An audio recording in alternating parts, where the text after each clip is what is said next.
আজ না ভীষণ মন খারাপ। তার কারণ জানো? তার কারণ আজকে আমি আমার বাবার বাড়ি ছেড়ে শ্বশুরবাড়ি চলে যাব। তো ভাবলাম চলো আজকে একটু ঘুরেই আসি আবার মাঠের দিকটা থেকে। তো বৌদিকে নিয়ে চলে গেছিলাম বৌদির বাবার বাড়ি, মানে মাঠের ওই দিকটাতে। তো এখানে কতগুলো পুচকুগুলো খেলা করছিল, তাদের মধ্যে বৌদির দাদার ছেলেও ছিল। তো যাই হোক, আমরা ওখান থেকে ঘুরে চলে এসেছি। এসে বাড়িতে এসে ভাবলাম সবাই মিলে একটু আম মাখা খাই, কিছুটা তো সময় কাটাই ভালোভাবে। তো সবাই মিলে একটু আম মাখা খেলাম বসে বসে। তারপরে তো আর ভিডিও সেরকম করে কিছুই আমার করা হয়নি, কারণ মনটাও খুব খারাপ লাগছিল। আর একটু তোমাদের দাদার সঙ্গে একটু আমার রাগারাগি হয়েছিল ওই বাড়ি আসা নিয়ে। তো যাই হোক, সেটা আর কি বড় কথা নয়, বাড়িতে আসতে হবে। আর এখানে দেখো বাবা বসে আছে, এখানে বৌদি, ওখানে আমরা সবাই বসে আছি। তো সবাই এখানে বসে টেস্টি করে আম মাখা করে খেয়ে নিয়েছি। এটাই আমাদের একটা লাস্ট বাড়িতে আসার আগে একটা স্মৃতি। তো এখানে দেখো সবাই আছে, বৌদি আছে, অঙ্কিতা, সবাই আছে। আর এটা না পুরো সন্ধ্যাবেলায়, আর সারাদিনের ভিডিওটা সেরকম করে কিছুই করা হয়নি। তো সন্ধ্যাবেলায় বৌদি চা করে দিয়েছে, তারপরে এখানে চাটা খেয়ে নিয়েছি। অশ্মিও রেডি হয়ে গেছে, আর এদিকে হাসাহাসি পালা চলছে।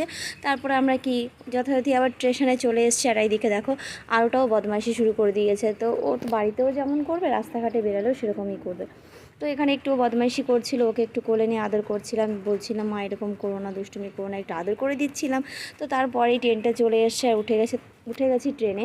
আর আমার মুখটা দেখতেই পাচ্ছ, মনটা আমার একদমই খুশি নেই। কারণ জানি না কেন আমার বাবার বাড়ি থেকে আমার শ্বশুরবাড়ি আমার একদমই আসতে ইচ্ছা করে না, কিন্তু কি করব, আসতে হবে, কিছু করার নেই। আর এইদিকে দেখো আমার বড়মশাই বসে আছে, আর ওর চুলটা কেটে দেওয়ার পরে কেমন একটা যেন লাগছে। তো একদমই চুল ছোটো ছোটো করে ফেলেছে, তার জন্য আরও বেশি কেমন লাগছে, ভালো লাগছে না। তো এদিকে আরও জানলার পাশে বসে রয়েছে। তো আমরাও স্টেশনে বলছি ট্রেনে বসে আছি। আমার মনটা তো ভীষণ খারাপ, আর ভীষণ খারাপ করার কিছুই নেই, কারণ আবার কদিন পরেই যাব। তো এখানে আমরা স্টেশন থেকে বলছি, সরি, ট্রেন থেকে নেমে পড়েছি। তো এখনই আমরা বাড়িতে যাব। আর একটা দাদার মেয়ের জন্মদিন ছিল, সেখানেও যেতে হবে। তো দাদা টোটো নিয়ে আসার কথা, যার জন্য আমরা স্টেশনে বসে আছি। তো এদিকে টোটো গাড়িতে চলে এসছে, আমাদের ফোন করেছিল।